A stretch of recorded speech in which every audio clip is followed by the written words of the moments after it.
Moriah mount ministries presence unchanging word, മാറ്റമില്ലാത്ത വചനം. പരിശുദ്ധാത്മാവിൻ ശക്തിയാലെ ഇന്ന് നിറയ്ക്കണേ നാഥാ, ശക്തരായി തീരാൻ. പരിശുദ്ധാത്മാവിൻ ശക്തിയാലെ ഇന്ന് നിറയ്ക്കണേ നാഥാ, ശക്തരായി തീരാൻ.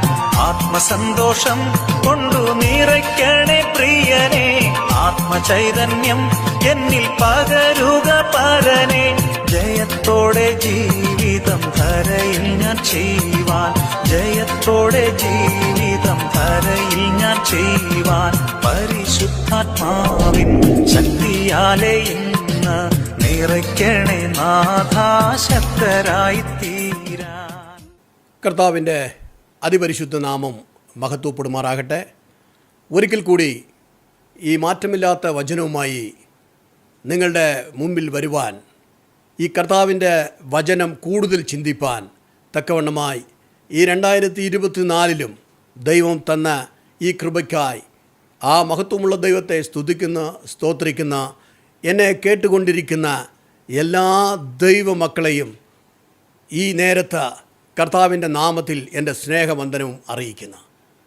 നമുക്ക് ഇന്നത്തെ സത്യവചനം നിങ്ങളോട് കൂടി പങ്കിടുവാൻ തക്കവണ്ണമായി നമുക്ക് വേദപുസ്തകത്തിലിരുന്ന് തുടങ്ങാം. എസ്തറിൻ്റെ പുസ്തകം 9-ാം അധ്യായം 2-ാം വചനം. അഹശ്വേരോശ് രാജാവിൻ്റെ സകല സംസ്ഥാനങ്ങളിലും യഹൂദന്മാർ തങ്ങളുടെ പട്ടണങ്ങളിൽ തങ്ങളോട് ദോഷം ചെയ്യുവാൻ ഭാവിച്ചവരെ കയ്യേറ്റം ചെയ്യേണ്ടതിന് ഒന്നിച്ചുകൂടി. അവരെയുള്ള പേടി സകല ജാതികളുടെയും മേൽ വീണിരിക്കുന്നത് കൊണ്ട് ആർക്കും അവരോട് എതിർത്ത് നിൽപ്പാൻ കഴിഞ്ഞില്ല. ഹാമാൻ എന്ന് പറഞ്ഞ ഒരു വ്യക്തി എസ്തറിൻ ശൂഷൻ അരൺമനയിലെ മൊർദെഖായി എന്ന് പറയുന്ന ഒരു വ്യക്തിയെ ഉന്മൂലനം ചെയ്യുവാൻ, യൂദനായ മൊർദെഖായെ മാറ്റി നിർത്തുവാൻ, അതിന് പകരമായി ഈ യൂദകുലത്തെ തന്നെ ഈ മൊർദെഖായി അവനിൽ വന്ന ആ മൊർദെഖായുടെ അടുത്ത് വന്ന ആ ശത്രുത ഈ യൂദകുലം തന്നെ ഈ ദേശത്ത് കാണുവാൻ പാടില്ല എന്ന രാജാവിനെ സ്വാധീനിച്ച് അവരെ കൊല്ലുവാനുള്ള ഉത്തരവ് വാങ്ങിയതാണ് എസ്തർ പുസ്തകത്തിൻ്റെ തന്നെ കാതലായ കാര്യം. ഈ കാര്യങ്ങളെ എങ്ങനെയാണ് അവർ മാറ്റി ഈ യൂദരെ കൊല്ലുവാനുള്ള ഉത്തരവ് എങ്ങനെയാണ് ശത്രുവിനെ ഉന്മൂലനം ചെയ്യുവാൻ സാധിച്ച് എന്ന കാര്യമാണ് നാം ഇന്നത്തെ ചിന്താവിഷയത്തിൽ നോക്കുവാൻ താല്പര്യപ്പെടുന്നത്.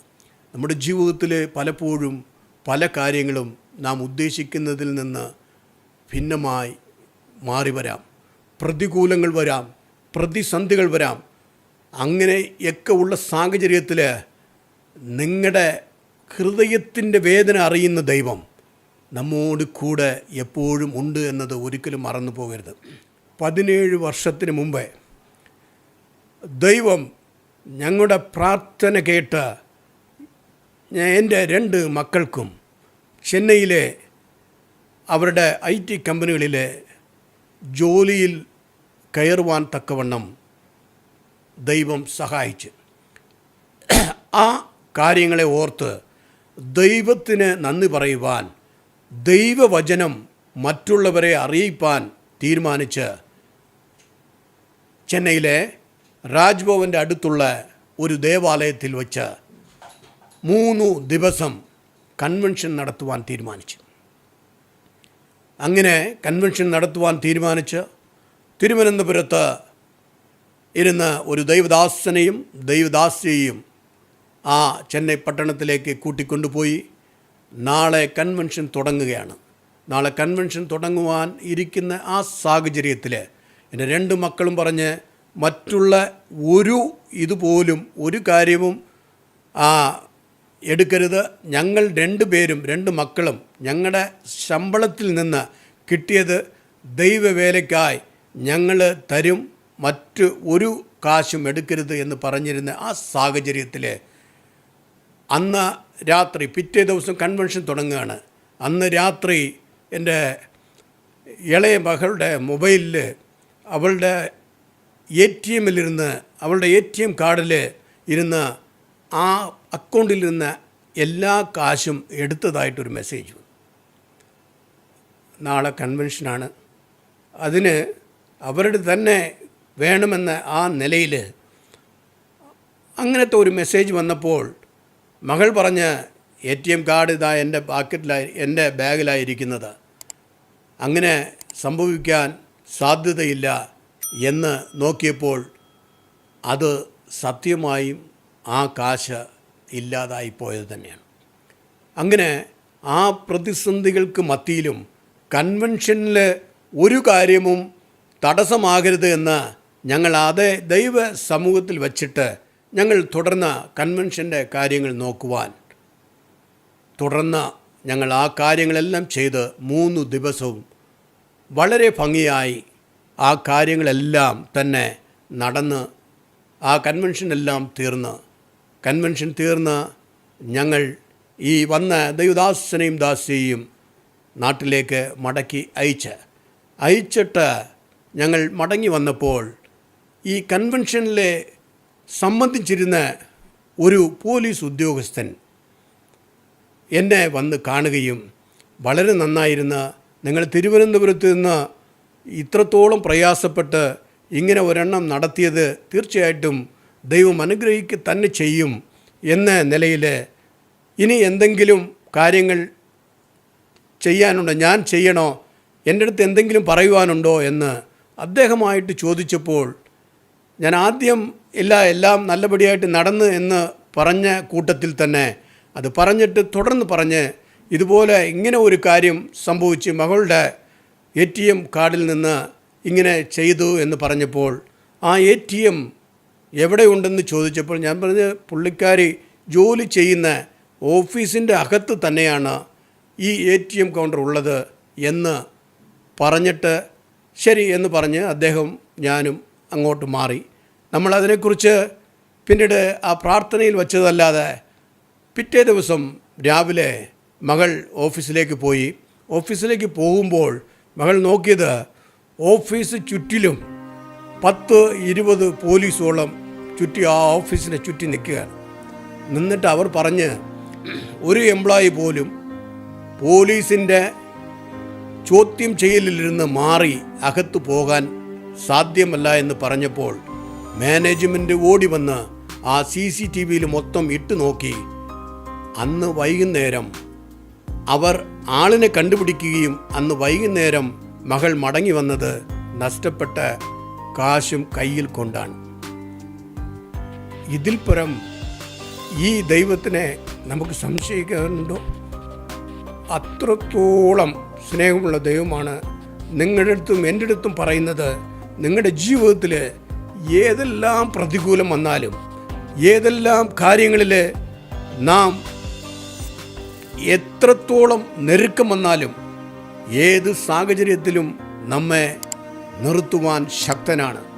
അന്നത്തെ ആ കാര്യം ഇന്ന് 17 വർഷത്തിൻ്റെ ഇപ്പുറത്ത് ചിന്തിക്കുമ്പോഴും ഇന്നും ദൈവം ദിനം പ്രതി അനുഗ്രഹിക്കുന്ന ദൈവമായി ആയിക്കൊണ്ടിരിക്കുമ്പോൾ നിങ്ങളെയും അതിലുമുപരി അനുഗ്രഹിക്കുന്ന ആ മഹത്വമുള്ള ദൈവത്തെ ഒരിക്കലും മറന്നു പോകരുത്. നാം വിചാരിക്കുന്ന അയ്യോ ഇന്ന് ഈ നന്മ കിട്ടുമെന്നല്ലേ വിചാരിച്ചത്, അത് ഒരുപക്ഷെ മാറിപ്പോയേക്കാം. എന്നാൽ ദൈവം ഒരു നാളും നിങ്ങളെയും എന്നെയും മറക്കുന്നവനല്ല, അവൻ മാറുന്നവനല്ല. മൊർദെഖായിക്കെതിരെ മൊർദെഖായെ ഇല്ലാതാക്കുവാൻ ഉത്തരവുണ്ടാക്കുവാൻ വന്ന ഹാമാൻ്റെ അടുത്ത് രാജാവ് ചോദിച്ച്, ഞാൻ ഏറ്റവും ബഹുമാനിക്കുവാൻ ഉദ്ദേശിക്കുന്ന വ്യക്തിയെ എന്താ ചെയ്യേണ്ടത്? അപ്പോൾ അവൻ പറഞ്ഞ് എന്നെയല്ലാതെ, അവൻ്റെ മനസ്സിൽ വിചാരിച്ചതാണ്, എന്നെയല്ലാതെ ഈ രാജ്യത്ത് മറ്റാരെയാ രാജാവ് ബഹുമാനിക്കാൻ പോകുന്നത്?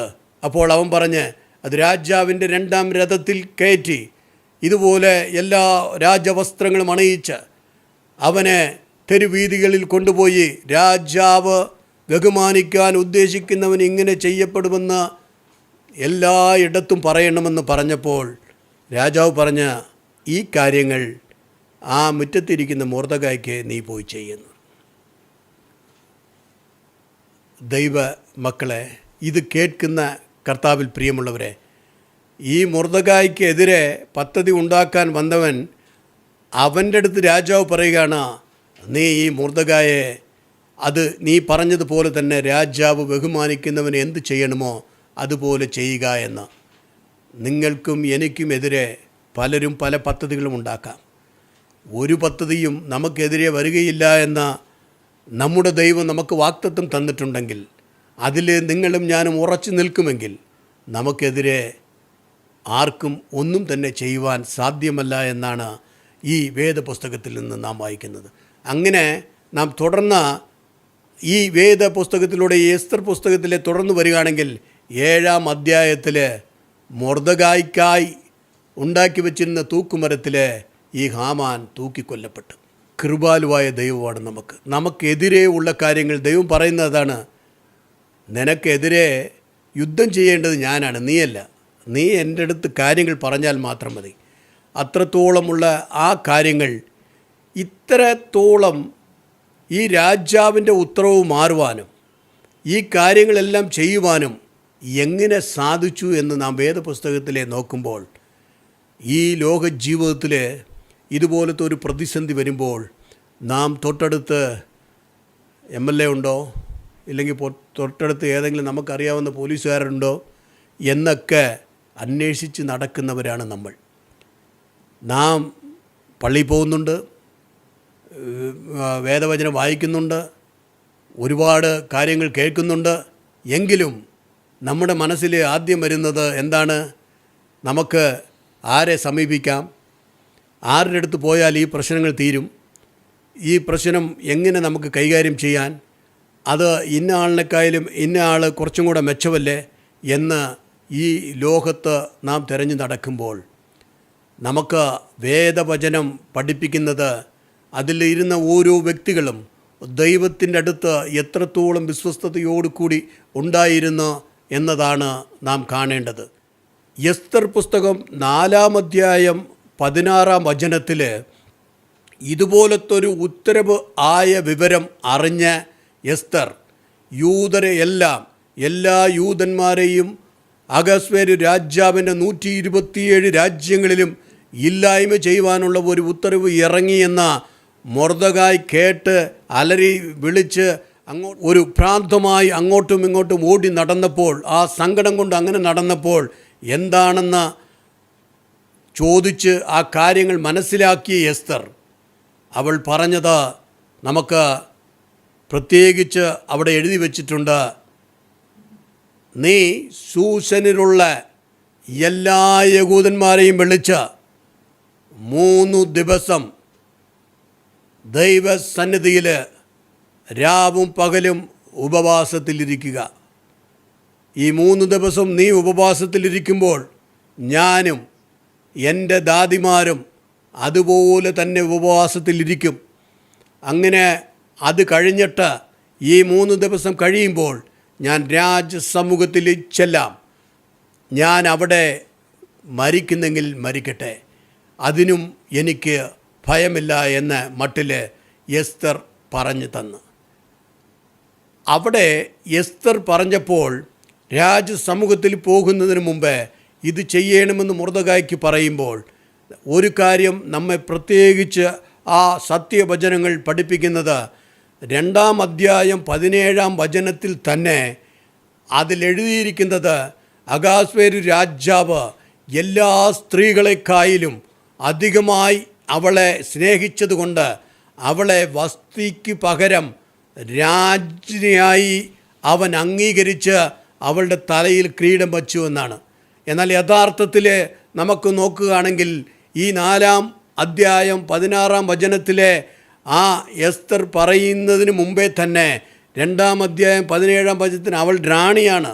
അവൾ ആ രാജ്യത്തിൻ്റെ 127 രാജ്യത്തിൻ്റെയും റാണിയായിരിക്കുമ്പോൾ തന്നെ അവൾക്കറിയാം, ഈ റാണിയോ രാജാവോ അല്ല ഇവിടെ മുഖ്യം, എന്നെ ഈ നിലയിൽ കൊണ്ടുവന്ന എൻ്റെ കർത്താവാണ് മുഖ്യം, എൻ്റെ യഹോവയാണ് വലുത്. അവൻ്റെ സമൂഹത്തിൽ ഈ ലോകത്തെ നയിക്കുന്ന ഈ രാജാവിനെ തന്നെ നയിക്കുന്നവനാണ് എൻ്റെ ദൈവം. ആ ദൈവത്തിൻ്റെ മുമ്പിൽ ഞാനും എൻ്റെ ജനങ്ങളും 3 ദിവസം ഉപവസിക്കും. എന്നെ കേൾക്കുന്ന കർത്താവിൽ പ്രിയമുള്ളവരെ, നാം അങ്ങനെ എന്തെങ്കിലും ചിന്തിച്ചിട്ടുണ്ടോ? എന്തെങ്കിലും പ്രതികൂലം വരുമ്പോൾ വ്യക്തികളെ നോക്കുന്നുവോ? അല്ലെങ്കിൽ എൻ്റെ ദൈവസമൂഹത്തിൽ ഞാൻ ഇതിനായി കാത്തിരിക്കും, അവൻ്റെ ഉത്തരവ് വന്നിട്ടേ ഞാൻ പോകുമെന്ന നിലയിൽ നാം ഇരിക്കുന്നുണ്ടോ? അങ്ങനെ ഇരിക്കുമെങ്കിൽ നിശ്ചയമായി നമ്മുടെ ജീവിതത്തിലെ കാര്യങ്ങൾ അങ്ങേയറ്റം മാറും. നിങ്ങളും ഞാനും ചിന്തിക്കുന്ന രീതിയല്ല. ദൈവം നമ്മെ ഉയർത്തി തുടങ്ങിയാൽ, അവൻ്റെ അടുക്കൽ നിങ്ങൾ വന്നു കഴിഞ്ഞാൽ ഒരിക്കലും മാറുകയില്ല. അത്രത്തോളം സ്നേഹവാനായ ദൈവമാണ് നമ്മുടെ ദൈവം. ആ ദൈവം അവൻ പറയുന്നതനുസരിച്ച് നാം മുമ്പോട്ട് നീങ്ങുമ്പോൾ അവൻ നാം ഇന്നോളം മനസ്സിൽ പോലും ചിന്തിക്കാത്ത നിലയിലെ ഉയർത്തുന്ന ദൈവമാണ്. അതുകൊണ്ട് എസ്തർ മൊർദെഖായിയുടെ അടുത്ത് പറഞ്ഞത് അതാണ്. അങ്ങനെ പറഞ്ഞിട്ട് അവൾ അതുപോലെ തന്നെ ചെയ്ത്. എന്തെന്ന് വച്ചാൽ നമുക്ക് വേദവചനം വ്യക്തമായി പറയുന്നു. 5-ാം അധ്യായം 1-ാം വചനത്തിൽ പറയുന്ന ആ 3 ദിവസം കഴിഞ്ഞു എന്ന് പറഞ്ഞാൽ എന്താണ്? കഴിഞ്ഞ 3 ദിവസവും അവൾ ദൈവസമൂഹത്തിൽ ഉപവാസത്തിലായിരുന്നു. ആ ഉപവാസം കഴിഞ്ഞ്, ആ 3 ദിവസം കഴിഞ്ഞ് രാജസമൂഹത്തിൽ അവൾ ചെന്ന് അവൾക്ക് വേണ്ടതെല്ലാം അവിടെ സംഭവിച്ചത് നാം ആ തുടർന്നുള്ള വേദവചനങ്ങൾ വായിക്കുന്നു. അവൾക്ക് രാജാവ് പറഞ്ഞത്, രാജ്ഞിയെ, നിനക്ക് ഈ രാജ്യത്തിൽ പകുതി വേണമെങ്കിലും തരാം എന്ന് പറഞ്ഞപ്പോൾ നാം ചെറുതായിട്ട് ചിന്തിക്കരുത്. 127 രാജ്യത്തിൻ്റെ പകുതി എന്നതാണ്. 64 രാജ്യങ്ങളാണ്. അപ്പം അതല്ല, എൻ്റെ ജനത്തിന് എതിരെ വന്ന ഈ ഉത്തരവുകൾ മാറണം. നാം അതിലെ എസ്തർ പുസ്തകത്തിലെ വായിക്കുമ്പോൾ വളരെ അധികം ശ്രദ്ധയോട് നാം തുടർന്ന് വായിച്ചാൽ കാണാം, രാജാവ് ഇട്ട ഉത്തരവ് മാറ്റുവാൻ സാധ്യമല്ല.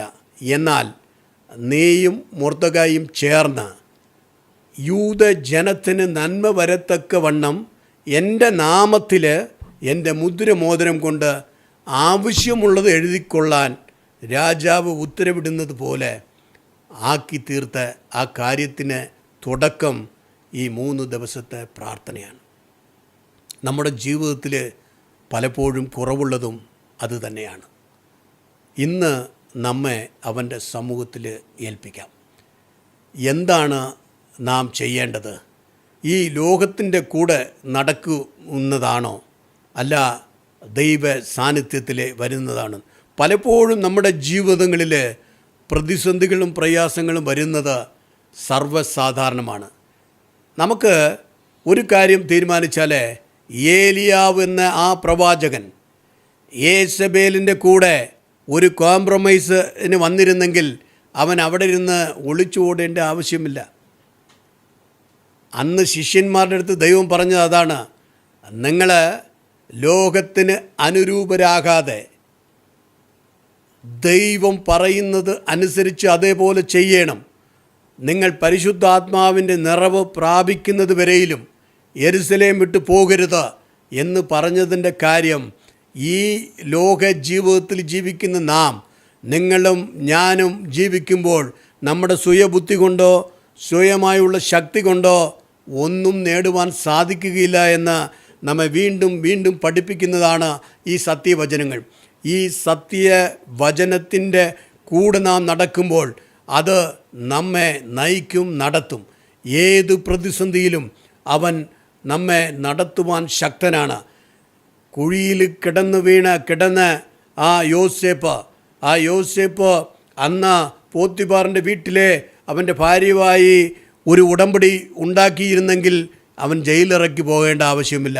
എന്നാൽ എൻ്റെ ദൈവം അവനെ സൂക്ഷിച്ചിരിക്കുന്നത് അവൻ അതേപടി തന്നെ പറഞ്ഞ്, നാം അവിടുത്തെ യോസേപ്പിനെ കുറിച്ച് വായിക്കുന്ന പോത്തിഫാറിൻ്റെ ഭവനത്തിലെ അവൻ പറയുന്ന, എൻ്റെ ദൈവം ഇതിനെ അനുവദിക്കത്തില്ല എന്നാണ്.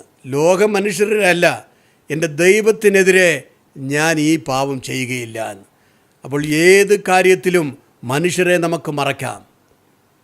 ഈ ദൈവത്തിൻ്റെ അടുത്ത് നമ്മുടെ പ്രതികൂല സാഹചര്യങ്ങളാണെങ്കിലും കാര്യങ്ങളാണെങ്കിലും നമ്മൾ കൃത്യതയോടെ കൂടെ പറയുമെങ്കിൽ നമ്മെ ശക്തനാക്കുവാൻ, ദിനം പ്രതി അവനെ ശക്തനാക്കുവാനാണ് നമ്മുടെ ദൈവം നമ്മോട് കൂടെ ഇരിക്കുന്നത്.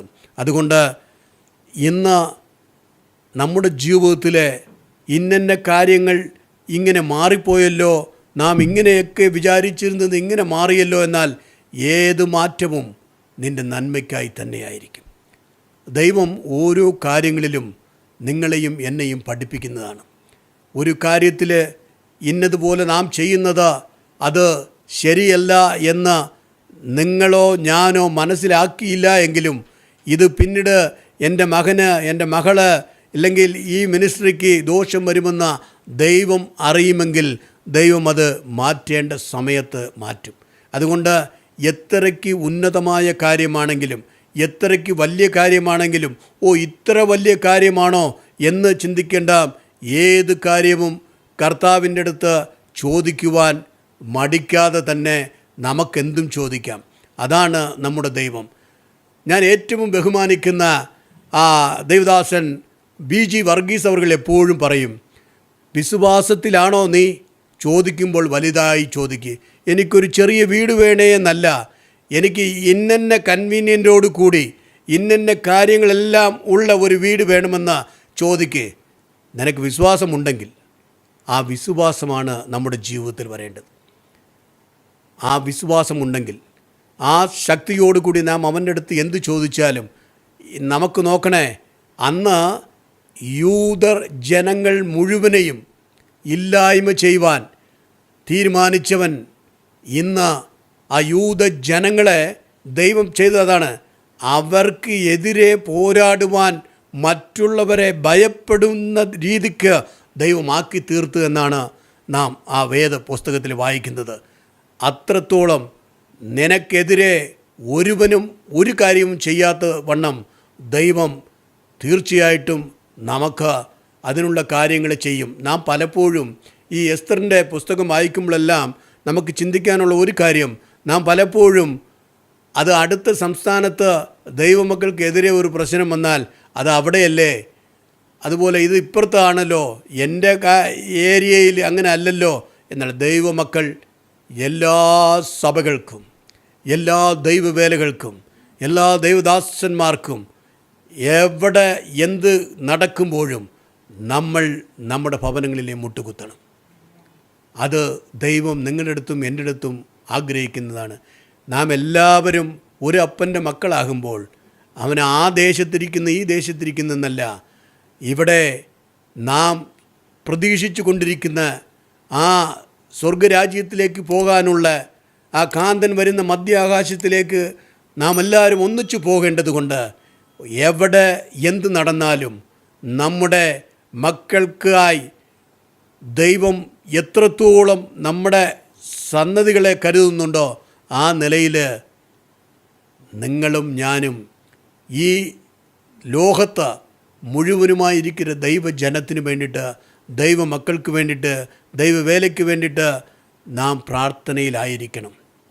കാര്യങ്ങൾ ഞാൻ നേരത്തെ പറഞ്ഞതുപോലെ തന്നെ ഏതോ ഒരു നാട്ടിലിരുന്ന് അവർ ഈ സുവിശേഷത്തെ കേട്ട് ഈ സുവിശേഷം ലോകത്ത് എല്ലാ ജനങ്ങൾക്കും അറിയിക്കണമല്ലോ എന്ന് വിചാരിച്ച് ഒരു വാഹനം പോലും നേരെ പോകുവാൻ വഴിയില്ലാത്ത ആ കുഗ്രാമത്തിൽ വന്ന് അന്ന് അവർ ആ സുവിശേഷം പറഞ്ഞതുകൊണ്ടാണ് ഇന്ന് നിങ്ങളുടെ മുമ്പിൽ എന്നെ നിർത്തുവാൻ ആ സർവശക്തൻ വഴി കാണിച്ചത്. അന്ന് അവർ കാണിച്ച ആ കാര്യങ്ങൾ നിങ്ങളും ഞാനും കൂടുതലായി കാണിക്കണ്ടേ? അന്ന് അത്രത്തോളം അവർ പ്രയാസത്തിൻ്റെ മത്തിയിൽ ഈ സുവിശേഷം പറഞ്ഞുവെങ്കിൽ ഇന്ന് നിങ്ങൾക്കും എനിക്കും ദൈവം തന്നിരിക്കുന്ന അത് ഒരു കട്ടളയാണ്. സുവിശേഷം പ്രസംഗിക്കുന്നത് എൻ്റെ കടമയാണ്. അത് ചെയ്തില്ലെങ്കിൽ എനിക്ക് അയ്യോ എന്നാണ് പൗലോസ് പറയുന്നത്. അതുകൊണ്ട് എന്നെ കേൾക്കുന്ന ദൈവജനമേ, നിങ്ങളാൽ കഴിയുന്ന കാര്യങ്ങൾ ദൈവ വേലയ്ക്കായി, ദൈവ സാന്നിധ്യ, ദൈവവചനത്തെ മറ്റുള്ളവർക്ക് പറഞ്ഞു കൊടുക്കുക. നിങ്ങൾക്കറിയാവുന്നവരുടെ അടുത്തെല്ലാം നിങ്ങൾ കേട്ട സത്യവചനങ്ങളെ പറയുക. അതാണ് നിങ്ങളുടെ ദൈവവേല. അതിനായി അത് മറ്റവരുടെ ജോലിയല്ലേ, ഇത് അങ്ങനെയല്ലേ എന്നല്ല. ദൈവത്തിന് വേണ്ടിയിട്ട് നിങ്ങളും ഞാനും എല്ലാവരും ദൈവ വചനം പറയണമെന്ന് പറയുന്നതാണ് സുവിശേഷം. ഈ സുവിശേഷത്തെ നിങ്ങൾ അറിയിക്കുവാൻ തുടങ്ങിയാൽ തന്നെ നിങ്ങളുടെ ജീവിതത്തിൽ ഒരു വെളിച്ചം നമ്മുടെ കർത്താവ് കൊണ്ടുവരും നിശ്ചയം. നമുക്ക് ഒന്നിച്ചു കൂടി പ്രാർത്ഥിക്കാം. നിങ്ങളുടെ പ്രതികൂലങ്ങൾ എന്തുമാകട്ടെ, ഇന്ന് നിങ്ങൾ ചോദിക്കുക, അന്ന് യഹൂദ ജനത്തിന് മാറ്റം തന്ന ആ ദൈവം നിങ്ങൾക്ക് എതിരെയുള്ള ഉത്തരവുകളെ ഇന്ന് മാറ്റുവാൻ ശക്തനാണ്. നിങ്ങൾക്കെതിരെ എന്താണ് പ്രശ്നങ്ങൾ, എന്താണ് കാര്യങ്ങൾ, നിങ്ങൾ ഏത് മാറ്റത്തിനാണ് നിങ്ങൾ ആഗ്രഹിക്കുന്നത്, ഇന്ന് അവൻ്റെ തിരുസന്നിധിയിലെ എല്ലാം തുറന്നു പറയുക. അവൻ നിങ്ങളെ കേൾക്കുവാൻ ശക്തനാണ്. നമുക്ക് ഒന്നിച്ചുകൂടി പ്രാർത്ഥിക്കാം. ദൈവം നടത്തട്ടെ. ഞങ്ങളെ അളവ് കൂടാതെ സ്നേഹിക്കുന്ന മഹത്വമുള്ള കർത്താവെ, ഈ സമയത്തും കൂടി കർത്താവെ, നിൻ്റെ മക്കളായ ഞങ്ങൾ ലോകത്തിൻ്റെ പല ഭാഗത്തുമിരുന്ന് നിൻ്റെ തിരുമുമ്പിൽ പ്രാർത്ഥനയ്ക്ക് ഒരുങ്ങുമ്പോൾ ഞങ്ങളുടെ ഓരോ പ്രാർത്ഥനയും കൃത്യതയോടുകൂടി കേൾക്കുന്ന മഹത്വമുള്ള കർത്താവ് ഞങ്ങളെ അനുഗ്രഹിക്കുന്നവനാണ് എന്ന് അറിയുമ്പോൾ തന്നെ കർത്താവെ, ഇന്ന് ഞങ്ങളുടെ ജീവിതങ്ങളിൽ, ഞങ്ങളുടെ ബാധ്യതകളിൽ, ഞങ്ങളുടെ മക്കളുടെ കാര്യങ്ങളിൽ, ഞങ്ങളുടെ സഭകളുടെ കാര്യങ്ങളിൽ, ഞങ്ങളുടെ ദൈവവേലകളുടെ കാര്യങ്ങളിൽ, ഞങ്ങളുടെ മിനിസ്ട്രികളുടെ കാര്യങ്ങളിൽ, എല്ലാ കാര്യങ്ങളിലും ഇരിക്കുന്ന എതിരായ ഉത്തരവുകൾ ഇന്ന് നീ അനുകൂലമാക്കി തീർക്കുന്നതിനായി സ്തോത്രമപ്പ. ഇതുപോലെ തന്നെ കേൾക്കുന്ന ഓരോ ജനങ്ങളുടെയും അവരുടെ കുടുംബങ്ങളിലും അവർക്ക് ആവശ്യമുള്ള കാര്യങ്ങൾ അവർക്ക് ആവശ്യമുള്ള രീതിയിൽ ചെയ്യുവാൻ എൻ്റെ ദൈവം ഇടപെടുന്നതിനായി സ്തോത്രം. കർത്താവേ, കടൻ ഭാരങ്ങൾക്കായി പ്രയാസപ്പെടുന്ന, രോഗശയ്യയിലിരുന്ന് വിടുതൽ വേണമെന്ന് പ്രയാസപ്പെടുന്ന ഒരുപാട് വ്യക്തികൾ നിൻ്റെ മുമ്പിൽ ഇപ്പോൾ പ്രാർത്ഥനയിൽ കൂടിയിരിക്കുന്നുവല്ലോ അപ്പ. നീ മഹത്വമുള്ള ദൈവമാണ്. നീ അത് എല്ലാം ചെയ്തു കൊടുക്കുന്ന വൻകൃപയ്ക്കായി സ്തോത്രം.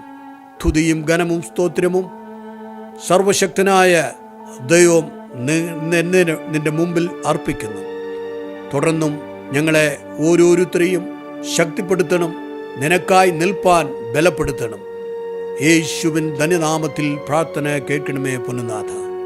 ആമേൻ, ആമേൻ, ആമേൻ.